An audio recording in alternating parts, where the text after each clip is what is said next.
Hello friends, இன்றைக்கி நம்ம ஃப்ரெஷ்ஷாக நண்டு வாங்கியாச்சு. 1 கிலோ நண்டு வாங்கியிருக்கோம். ஸோ இதை இன்றைக்கி நம்ம குழம்பு தான் வைக்க போகிறோம். நண்டை அப்படியே தண்ணியில் வச்சு நல்லா கழுவிடலாம். நீங்கள் இந்த மாதிரி வாஷ் பண்ணும்போதே அதில் இருக்க அழுக்கு அந்த மண்ணெல்லாம் போய் க்ளீன் ஆகிடும்.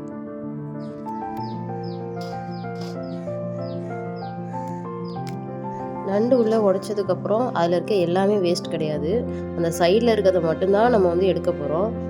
நிறைய பேர் அதில் உள்ள எல்லாமே வேஸ்ட் தான் நினச்சிட்டு எல்லாத்தையுமே ரிமூவ் பண்ணுவாங்க. பண்ணிவிட்டு அந்த நண்டை மட்டும்தான் உடச்சி போடுவாங்க.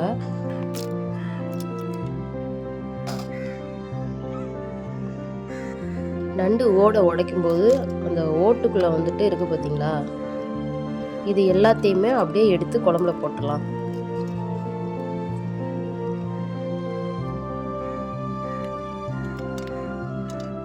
காலை இந்த மாதிரி கட் பண்ணி போட்டுருங்க.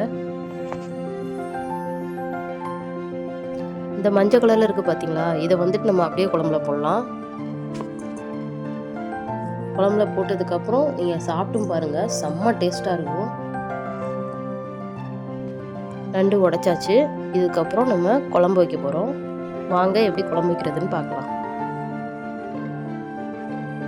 அரை மூடி தேங்காய் எடுத்திருக்கேன், சின்ன மூடியாக. இதை நம்ம திருவி நல்லா நைஸாக அரைச்சி எடுத்துக்கலாம்.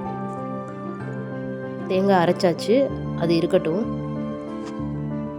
குழம்புக்கு தேவையான புளியை ஊற வச்சாச்சு. நம்ம இன்னைக்கு மாங்காய் முருங்கைக்காய் போட்டு தான் நண்டு குழம்பு வைக்க போகிறோம். இப்போ நம்ம குழம்பை கரைக்க ஸ்டார்ட் பண்ணிடலாம். தேவையான அளவு உப்பு, குழம்புத்தூள். வீட்டில் அரைச்ச தூள் இல்லை அப்படின்னா கடையில் குழம்பு மிளகாய் தூள்னு இருக்கும், அதை சேர்த்துக்கலாம். மிளகாய் தூள் போட்டுக்கலாம். இப்போது புளி கரைச்சி ஊற்றிடலாம். குழம்பு கொஞ்சம் நிறையவே கரைச்சிடலாம். நண்டு பெரிய நண்டாக இருக்கனால தான் கொஞ்சம் அதிகமாக கரைச்சிக்கிறோம்.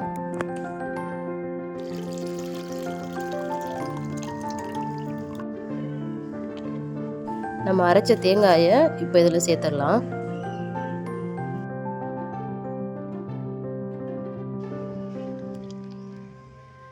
இது கூட ஒரு தக்காளி பழம் போட்டு குழம்ப நல்லா கரைச்சிடலாம்.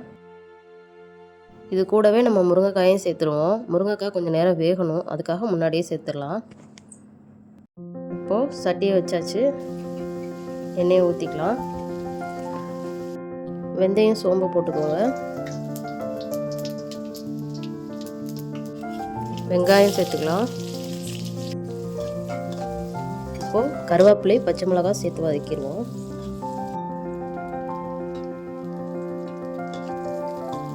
இப்போது தக்காளி சேர்த்துருவோம்.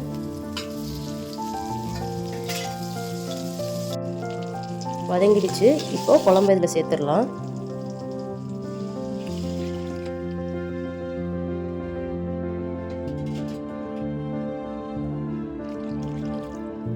மூடி வச்சிருவோம், குழம்பு கொதிக்கட்டும். இந்த பூண்டை நம்ம இடித்து வச்சுக்குவோம். குழம்பு கொதிச்சிருச்சு. இப்போ நண்டை சேர்த்துடலாம். நண்டை சேர்த்ததுக்கப்புறமா கரண்டியை வச்சு லேசாக அதை உள்ளே அமர்த்தி விடணும் நண்டை. ஏன்னா நண்டு எல்லாமே பெரிய பெரிய நண்டு, அதனால நம்ம குழம்புக்குள்ளே நல்லா அமர்த்தி விட்டுருவோம். இடித்து வச்சுருந்த பூண்டையும் இப்போ நம்ம சேர்த்துடலாம். பூண்டை சேர்த்ததுக்கப்புறம் கிண்டி விட்டுட்டு மூடிடலாம்.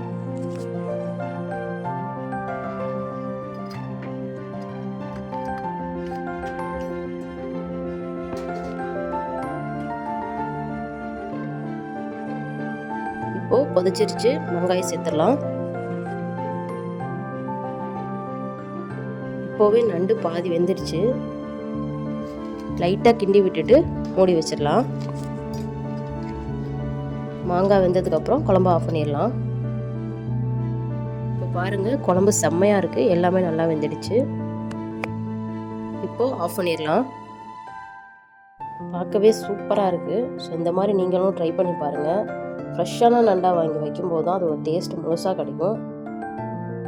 ஓகே ஃப்ரெண்ட்ஸ், இந்த வீடியோ உங்களுக்கு பிடிச்சிருக்குன்னு நினைக்கிறேன்.